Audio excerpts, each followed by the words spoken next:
A Bíblia em um ano. Uma experiência de encontro com Jesus Cristo, a Palavra de Deus.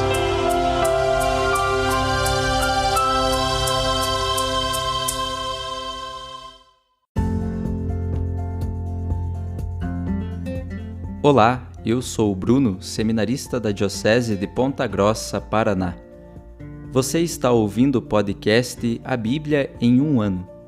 Usando um plano de leitura cronológico, vamos ler a Bíblia inteira em 365 dias, descobrindo como a história da salvação se desdobra e se atualiza em nossas próprias vidas e na vida da Igreja. Estamos usando a Bíblia Católica com a tradução oficial da Conferência Nacional dos Bispos do Brasil. Você pode baixar o plano de leitura completo por meio de um link que você encontra na página do Instagram, abiblia.emuano, ou do facebook.com/seminariopg. Inscreva-se nesse podcast por meio da plataforma que preferir para receber as notificações diárias dos novos episódios.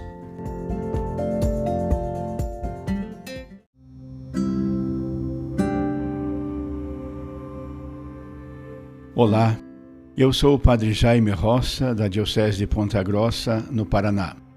Antes de iniciarmos a leitura e a escuta dos textos bíblicos propostos para hoje, peçamos que pela ação de Deus, a sua palavra frutifique em nossas vidas. Em nome do Pai, do Filho e do Espírito Santo. Amém. Senhor, envia teu Espírito Santo para que eu compreenda e acolha a tua palavra, que eu possa conhecer-te, amar-te, servir-te e louvar-te, a fim de que pelo testemunho da tua palavra todos te adorem. Faze, ó Deus, que pela leitura da tua palavra os pecadores se convertam, os justos perseverem na graça e todos consigamos a vida eterna. Por Cristo nosso Senhor. Amém.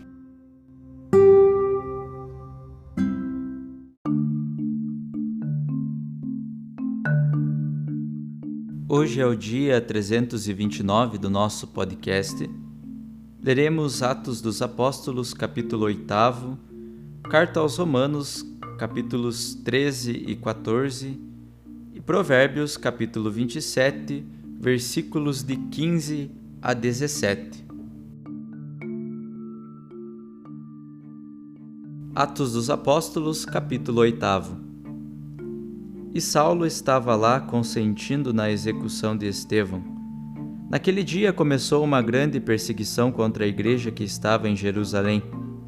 Todos, com exceção dos apóstolos, se dispersaram pelas regiões da Judéia e da Samaria. Algumas pessoas piedosas sepultaram Estevão e guardaram um luto solene por ele.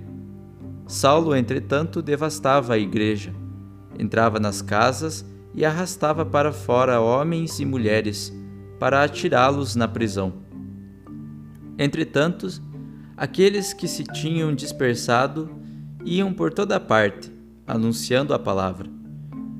Foi assim que Filipe desceu à cidade da Samaria e começou a anunciar-lhes o Cristo. As multidões davam ouvidos àquilo que Filipe dizia. Unânimes o escutavam, vendo os sinais que fazia. De muitos possessos saíam espíritos impuros, dando grandes gritos. Foram curados também numerosos paralíticos e aleijados. Era grande a alegria na cidade.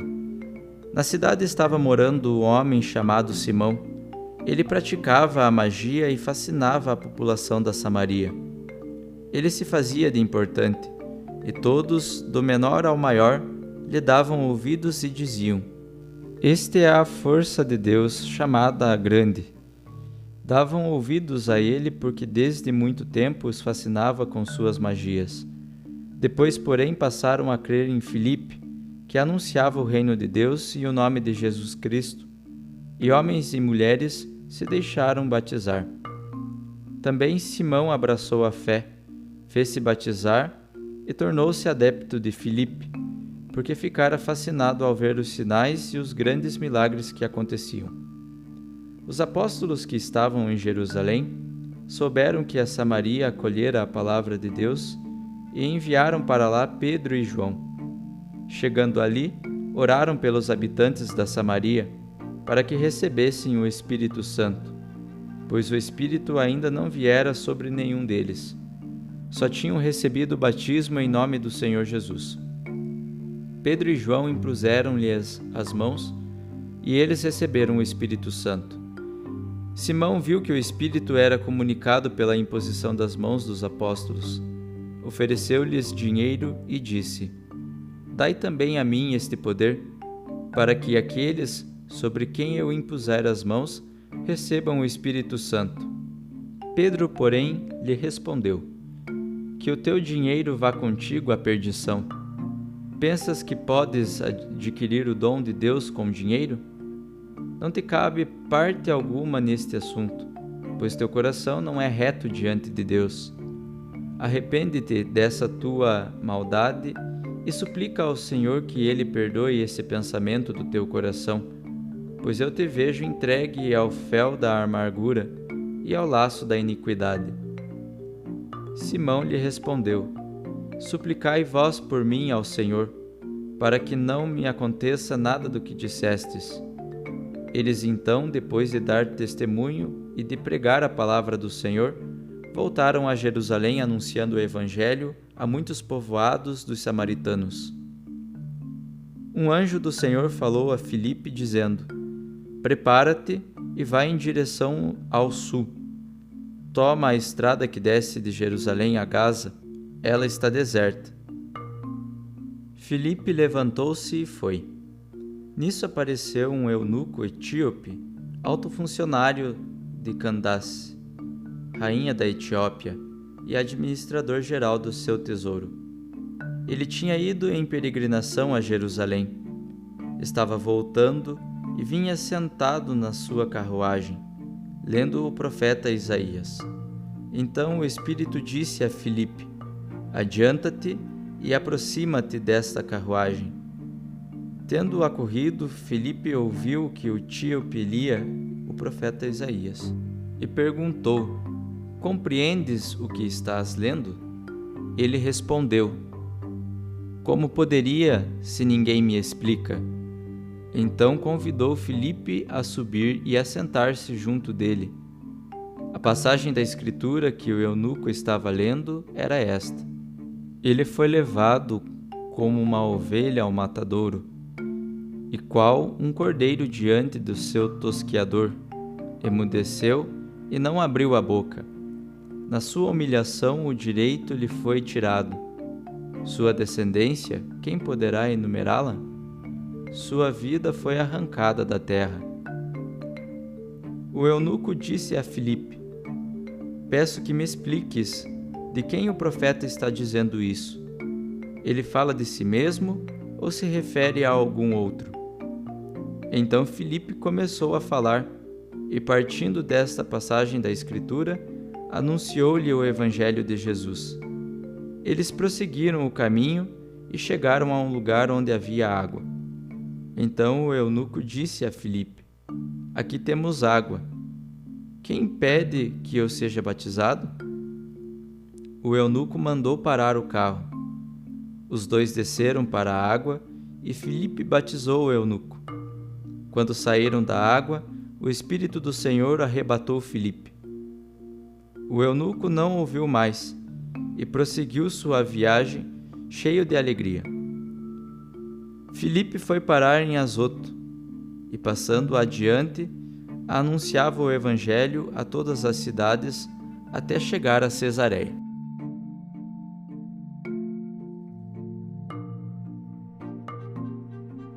Carta aos Romanos, capítulo 13. Cada um se submeta às autoridades constituídas, pois não existe autoridade que não venha de Deus, e as autoridades que existem foram estabelecidas por Deus. Portanto, quem se opõe à autoridade resiste à ordem de Deus, e tais rebeldes atrairão sobre si a condenação. De fato, não há razão para se temer os governantes, quando se pratica o bem, mas somente quando se pratica o mal. Queres não ter medo da autoridade? Pratica o bem, e serás por ela elogiado, pois a autoridade está a serviço de Deus para te levar à prática do bem. Caso, porém, pratiques o mal, terás motivo de temê-la. Não é sem razão que ela traz a espada. Ela está a serviço da ira de Deus para punir quem pratica o mal. Por conseguinte, é preciso submeter-se, não somente por medo do castigo, mas, sobretudo, por motivo de consciência. Pela mesma razão, pagais impostos. Os funcionários que os recolhem fazem-no como ministros de Deus. Dai a cada um o que lhe é devido, a quem o imposto, a quem a taxa, a quem o temor, a quem a honra. Não fiqueis devendo nada a ninguém, a não ser o amor que deveis uns com os outros. Pois quem ama o próximo, cumpre plenamente a lei. De fato, os mandamentos: não cometerás adultério, não cometerás homicídio, não roubarás, não cobiçarás, e qualquer outro mandamento, se resumem neste: amarás o teu próximo como a ti mesmo.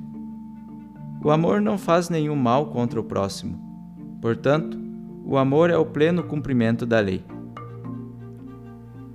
Sabeis em que momento estamos. Já é hora de despertardes do sono. Agora, a salvação está mais perto de nós do que quando começamos a crer.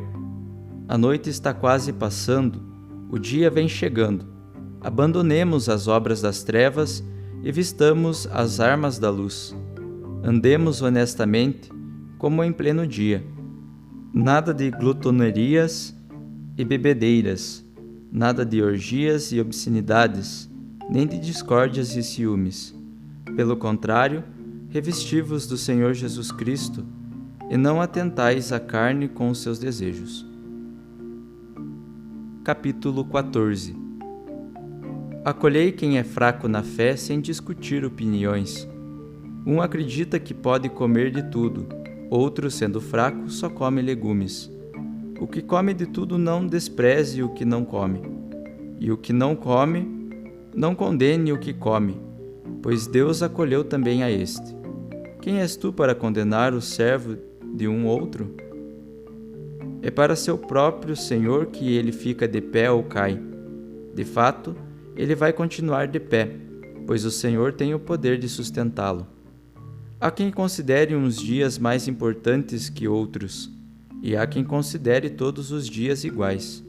Continue cada qual com o próprio modo de pensar.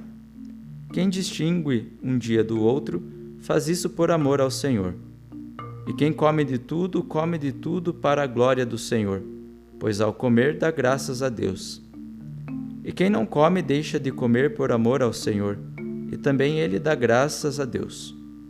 Ninguém dentre vós vive para si mesmo ou morre para si mesmo. Se estamos vivos, é para o Senhor que vivemos, e se morremos, é para o Senhor que morremos. Portanto, vivos ou mortos, pertencemos ao Senhor. Cristo morreu e ressuscitou para ser o Senhor dos mortos e dos vivos. E tu, por que julgas teu irmão? Ou tu, por que desprezas teu irmão? Todos haveremos de comparecer diante do tribunal de Deus. Com efeito está escrito: por minha vida, diz o Senhor, todo joelho se dobrará diante de mim, e toda língua professará a Deus. Assim, cada um de nós prestará conta de si mesmo a Deus. Portanto, não nos julguemos mais uns aos outros. Antes, tomai a decisão de não pôr diante do irmão qualquer obstáculo ou pedra de tropeço. Eu sei, e no Senhor Jesus, estou convencido de que nada em si é impuro. Uma coisa torna-se impura somente para quem a considera impura. Ora, se por causa de um alimento teu irmão fica entristecido, já não estás procedendo de acordo com o amor. Por causa do alimento que tomas, não sejas ocasião de perdição para aquele por quem Cristo morreu. Que não seja difamado o que é bom para vós. Com efeito, o reino de Deus não é comida e bebida, mas é justiça e paz e alegria no Espírito Santo. Quem serve assim a Cristo agrada a Deus e é estimado pelos homens. Portanto, busquemos tudo o que contribui para a paz e a edificação de uns pelos outros. Por causa de um alimento, não destruas a obra de Deus. Certamente tudo é puro, mas é errado comer alguma coisa sendo motivo de tropeço. É melhor abster-se de carne e de vinho e de qualquer coisa que possa fazer o teu irmão tropeçar. Guarda para ti, diante de Deus, a fé que tens. Feliz é quem, ao aprovar alguma coisa, não se condena a si mesmo. Aquele, porém, que come, estando com dúvidas, é condenado, porque a sua ação não procede da fé. E todo ato que não procede da fé é pecado.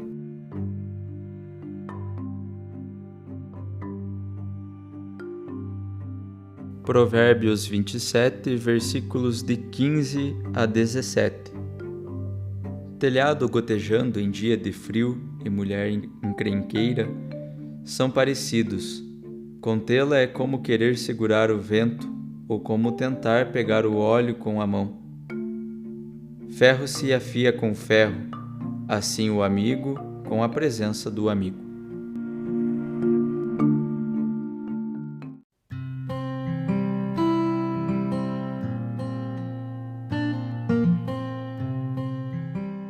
Olá, eu sou o Padre Rodrigo Ribas. Nós estamos meditando o livro dos Atos dos Apóstolos.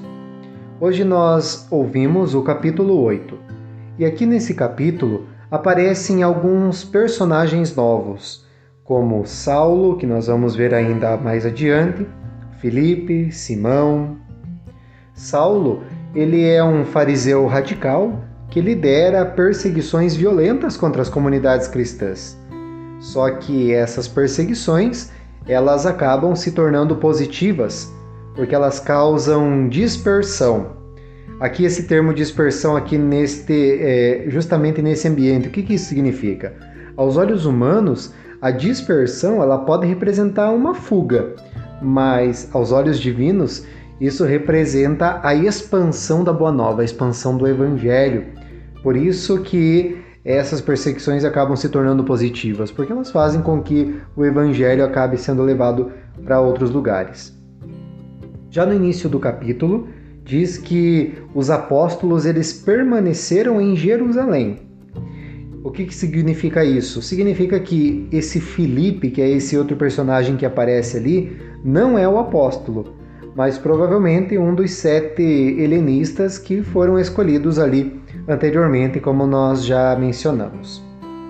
Com Filipe, a palavra ela chega na região dos samaritanos, que são aquele povo que os judeus consideram heréticos. E o que nós vamos ver aqui? Nós vamos ver na Samaria, a partir da palavra, sinais, prodígios e também a conversão de samaritanos. Aqui nós vemos que o batismo, ele foi desde cedo uma prática bastante corrente como sinal de incorporação à igreja. Outro personagem que aparece aqui é Simão. Quem é Simão? É uma pessoa que sabe iludir o povo e se apresenta como um ser assim excepcional. É alguém famoso, já tinha sua fama. Contudo, a palavra nos mostra que há uma conversão, só que aqui nós nos questionamos a sinceridade dessa conversão. Porque parece que Simão abraça a fé, mas ao mesmo tempo ele fica com um pé na vida antiga. E é exatamente nesse momento que nós vamos ver uma visita apostólica, Porque Pedro e João, eles vão até lá para ver o que está acontecendo, para ver a situação, e eles se encontram com essa realidade. Simão, ele acha que o dom do Espírito é algo que pode ser comprado, e ele tem esse desejo, acreditando que pode incorporar isso nos seus rituais mágicos. E olha que interessante, é aqui que surge, por exemplo, o termo simonia. O que é a simonia? A simonia é a compra e a venda de coisas espirituais ou bens sagrados, vem justamente dessa atitude de Simão. Só que aqui, diante de toda essa situação, Pedro ele é bastante incisivo. Ele deixa muito claro que o dom de Deus não se compra. Só que aqui também se abre uma grande porta para o arrependimento. se acolhe ao arrependimento sincero e pede, num tom assim exortativo, para que Simão se arrependa dessa ação dele, né? E o que nós vamos ver então na sequência, depois dessa situação de Simão? Nós vamos ver Filipe exercendo a missão. Aqui nós vemos que a palavra, ela vence barreiras e preconceitos. Por quê? Olha, por exemplo, rompe as barreiras de raça e nação, porque Filipe está diante de um etíope, e o etíope é um estrangeiro, e o estrangeiro é acolhido. Rompe as barreiras sociais, porque ele está diante de um funcionário e talvez, mesmo sendo assim uma pessoa culta e de alto escalão, nós podemos até pensar que se trata de um escravo.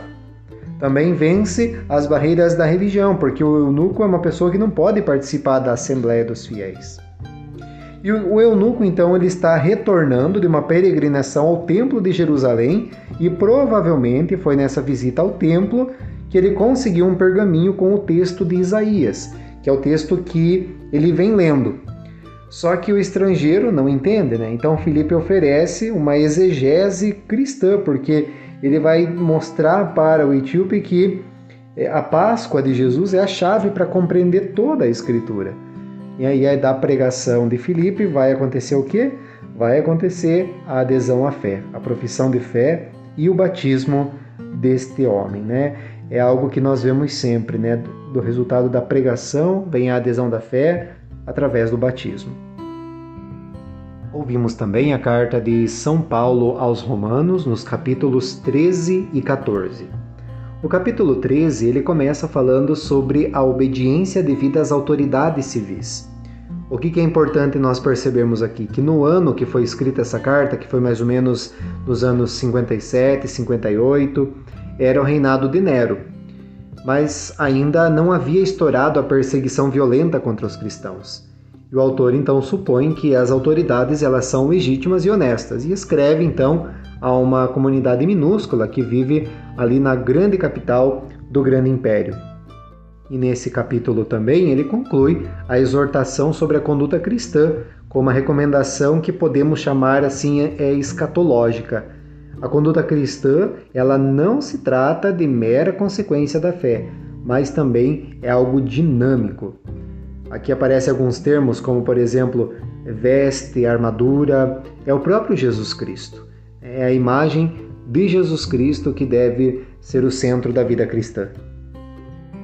Já no capítulo 14, Paulo ele tira conclusões sobre problemas práticos do cotidiano, como tabus alimentares ou detalhes do calendário. E aqui ele distingue os fortes na fé, que são... ele distingue os fortes na fé das pessoas mais liberais, os fracos na fé, talvez um pouco mais escrupulosos, né? E os fracos, embora libertos em Cristo, ainda não conseguiram desapegar-se do legalismo. E dessa distinção decorrem várias conclusões para a vida cristã. E aqui se recomenda acolher, nunca desprezar e nem julgar. O critério que se impõe é viver para o Senhor, uma vez que todos devem prestar contas somente a Deus. Sobre isso ainda, sobre essa questão do julgamento, Paulo ele é bastante incisivo. Ele fala que não se deve julgar, mas se for acontecer um julgamento, que seja o julgamento de si mesmo, para ver se não está sendo motivo de queda para o irmão. Aqui se trata até de orientações éticas, e o cuidado, para não ser motivo de escândalo, ser uma pedra de tropeço, ser queda para os mais pequenos e muitas vezes por questões mínimas.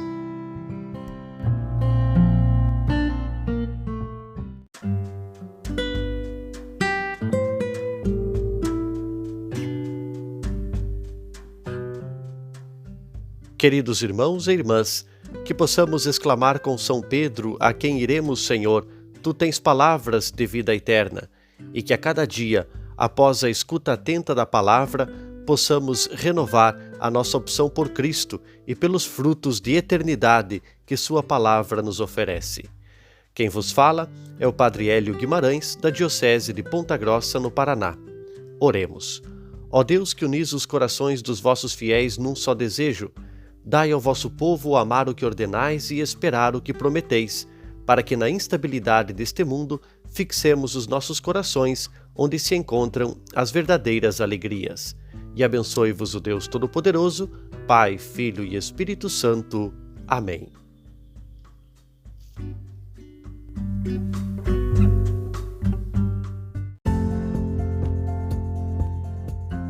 Você acaba de ouvir mais um episódio do podcast A Bíblia em um Ano. Continue nesse bom propósito de ouvir, ler e praticar a Palavra de Deus. Rezemos por todos que estão fazendo este caminho de leitura da Bíblia. Procure também participar da sua comunidade. A permissão para uso do plano de leitura The Bible in a Year com Padre Mike Schmitz e Jeff Kevins foi concedida por Ascension. A versão original pode ser baixada em ascensionpress.com. Todos os direitos desse plano estão reservados à Ascension. Os demais conteúdos do podcast não são criados, revisados ou apoiados por Ascension. Até amanhã!